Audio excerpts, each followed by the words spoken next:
Hey, this is Angie of Happy Healthy Vegan, and I'm back with another recipe demo. So persimmons are in season, and I'm starting to see them all over town as well as at farmers market. I got some really ripe ones yesterday for just $1 a pound, and these are just perfect for making persimmon pudding.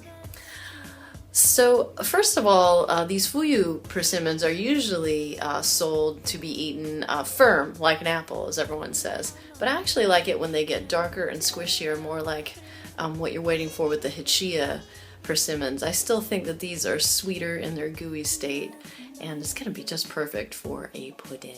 So I'm just going to take a bowl of persimmons and blend them up in the blender with handful of Khadrawri dates, which are also very sweet and sticky, a little Ceylon cinnamon, it tastes like candy, and back there is some raw wild crafted vanilla. Okay, so here's one of my persimmons. Doesn't it remind you of a little pumpkin? Which reminds me, if you'd like, in addition to the cinnamon and vanilla, if you want to make it a little more pumpkin pie flavored, you can also add a pinch of ginger, a pinch of nutmeg, and a little bit of allspice. So first we're going to cut this sucker from side to side here,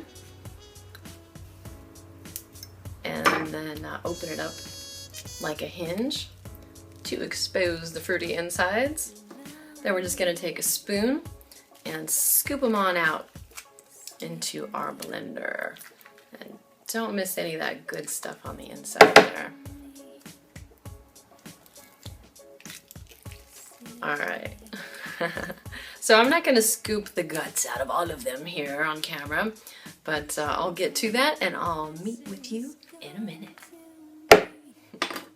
Okay, so on to the next step. I've got my persimmons back there in my mixer, and just for you guys, I'm gonna measure. I'm gonna put a 1/4 teaspoon of vanilla powder in there. I refuse to measure this. I'm just gonna put a couple sprinkles of the cinnamon in there. Now, gee, I guess I'm gonna have to commit to how many of these Khadrawri dates I'm gonna put in. I'm gonna do 6 Khadrawri dates. That's my final answer. Okay, this is my final date.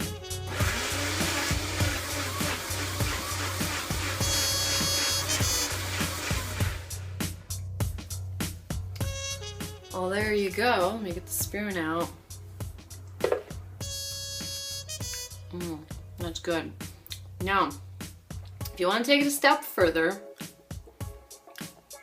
some of you may prefer to keep it exactly like this, but if you want to take it a step further, you can add some cashew cream to this. If you want to get crazy, you can do a layer of cashew cream, a layer of the fruit, a layer of cashew cream. If you're worried about food combining, or you're worried about your fat intake, as I know most of my viewers are, you can skip that step. But for those of you who want to hang on and see about the cashew cream, I believe I've demoed this for you before, but I'll demo it again. Okay, so I've cleaned out the blender. I put my 2 servings of pudding, small servings, granted, you could probably eat that whole thing by yourself, no problem, but 2 small servings into some cups there.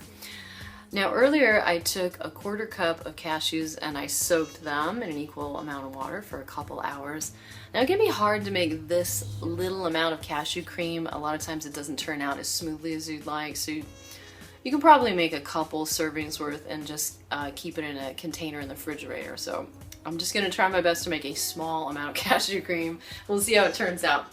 So I'm gonna take these soaked cashews and put them in the blender with some more vanilla. Boop, I put another one of those little 1/4 teaspoon amounts and a couple of dates. Blend this up furiously. Let's see what we got.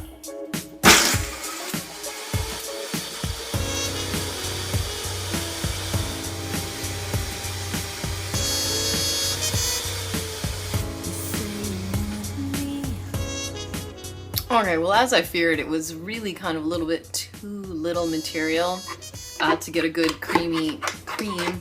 I added a little bit more water, a few more dates, a little bit more vanilla powder. I blended it some more, and I got a decent consistency here. There's still a few little nut pieces, so cashew cream really is best made with a larger amount in advance, but for our purposes, I think this will do.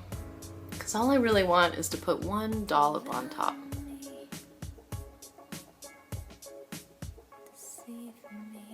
There we go, just a little something, not too naughty. So there we have it. And I think Anji B would like to take a bite. See if this gets the Anji B bite of approval. Oh, I'm so excited. Mmm, kind of like really delicious baby food. It's so good. I made this for some of my family last year, and they were really excited, and when they saw me posting pictures of persimmons on my Facebook page, they got really excited. So this is like a really great little dish to bring to Thanksgiving, for instance, as well as something to enjoy, to get a little taste of that Halloween vibe. So enjoy in good health. Let me know actually in the comments if you have a problem with the food combining. I personally don't have any problem combining persimmons and dates, but I think it was Hannah that asked me about it. So in the comments below, just let me know, do you have a problem with the food combining? Do you have a problem combining the cashews and the fruit, cashews and dates? Because I'm really curious how you guys are experiencing the desserts. And other than that, stay subscribed for a future recipe demos. I've got a few more Thanksgiving related ones coming up soon that I'm excited to share with you. And until next time, keep it carbed, baby. Keep it carbed.